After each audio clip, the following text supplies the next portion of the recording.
Morning, guys. Today we are going to speak about a really interesting topic that comes up a lot in my day-to-day practice. So what I spend a lot of my time teaching is the ability to segment the hips off the legs. So generally what I find with a lot of patients trying to execute basic squat-based movements, deadlift-based movements, just simply bending over and picking up a box or a laptop, is that because of a faulty movement pattern, what ends up happening is that injuries occur and we don't know why. So from my experience, teaching body segmentation, i.e.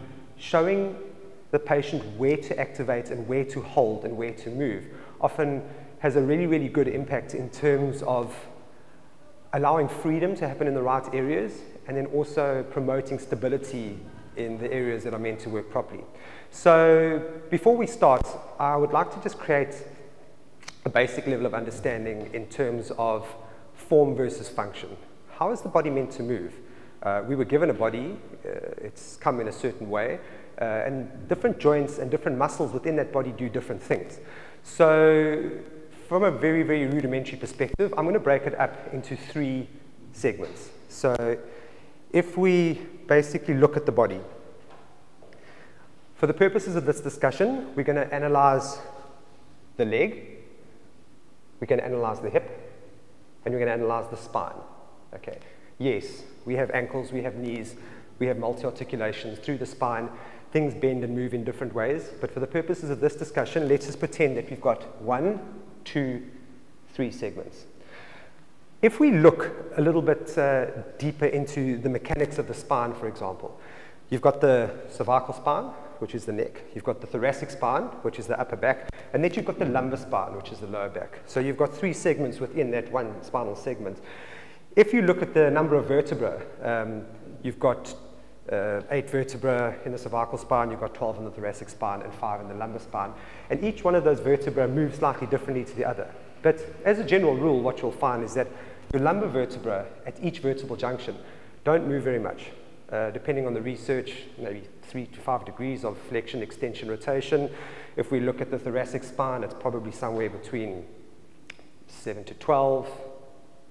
This might need to be referenced, but for the purposes of discussion, I think it's okay.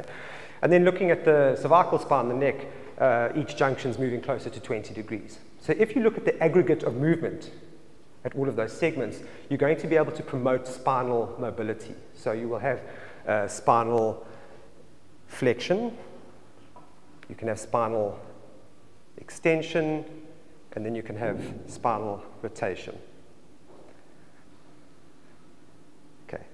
However, if you're going to be putting spinal mobility or using spinal mobility under load, number 1, and number 2 is if too much load happens at a particular junction, in that each segment is not moving at its allocated amounts of, say, 3, 4, 5, 6, 7, 8, 9, 10 degrees, and let's say we've got 25 degrees happening at one particular junction, what's going to happen?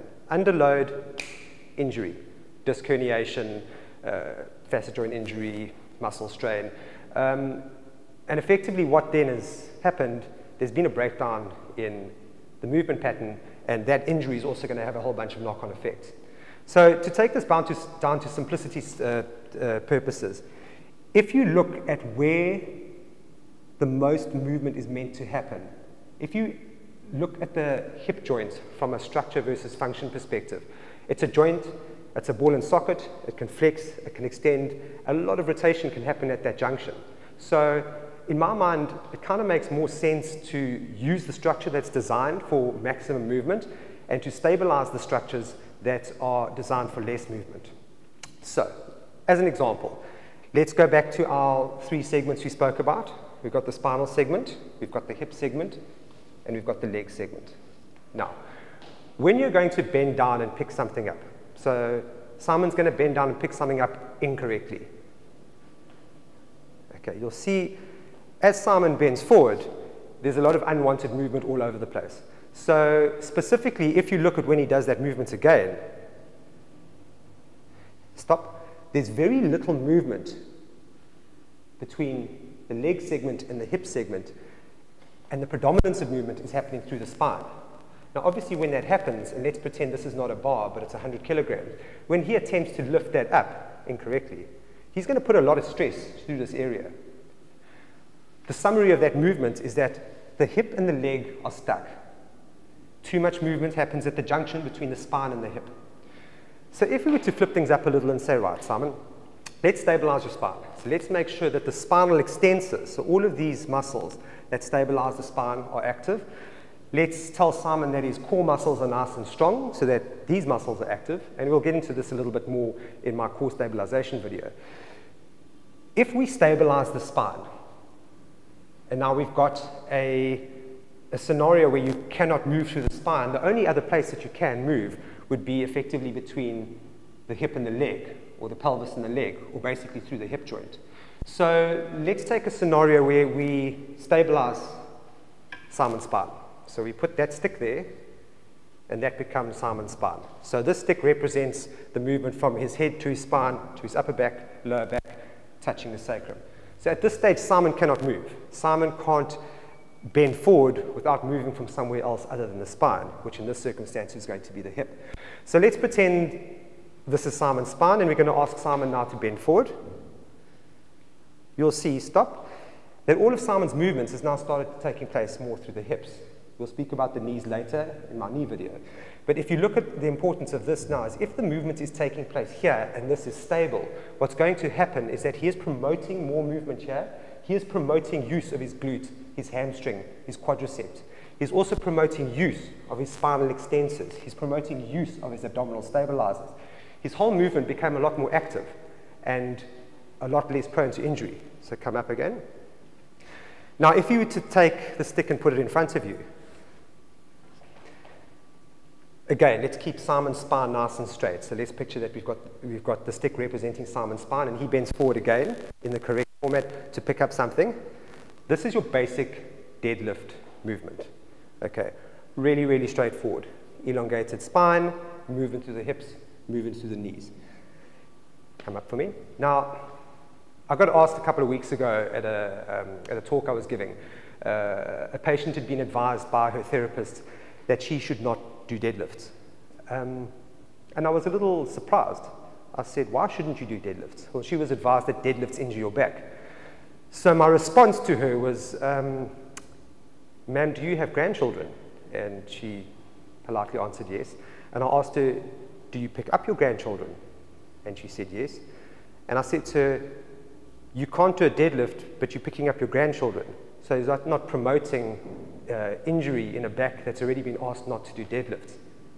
And the look of shock came that she suddenly realized that because she had not been practicing the movement correctly, this was one of the reasons that she'd been aggravating her back on an ongoing basis.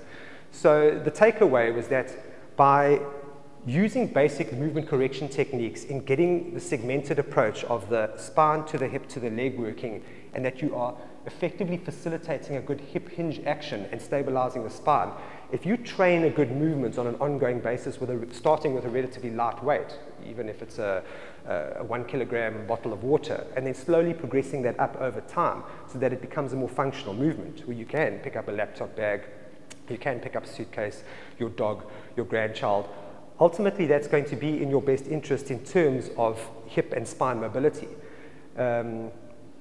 Ironically, I actually heard from her a little while later, and she said she'd started practicing these movements, and for the first time in a long time, her body felt like it was moving a lot freer. Her spine was feeling a lot better, and she was able to lift her smaller grandchildren with less hesitation in terms of pain. So basically, the takeaway is, if you want good movement, practice good movement. If you want no pain, practice good movement.